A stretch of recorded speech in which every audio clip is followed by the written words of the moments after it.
Boas todos e todas, son Silvia e vouvos falar un pouco do libro As Desterradas. A autora é Carme Varela, na Baña en 1970.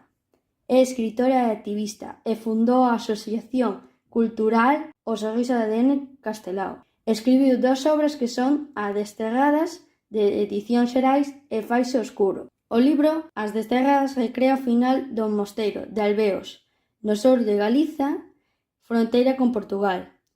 Alí vivían as monxas vieitas que son desterradas a Compostela, de San Paio de Altaltares. Hai unha loita entre a raíña de Castela e as monxas.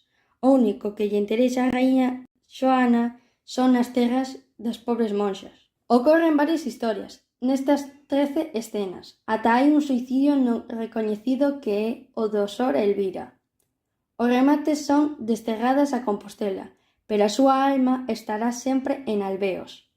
A historia sucede no século XVI e as protagonistas son Sor Guiomar, que é abadesa, Sor Inés representa a típica monxa ora et labora, e Sor Elvira, a máis querida e a máis bella de todas. Tamén aparece a novicia da Erixinia que quere ser monxa.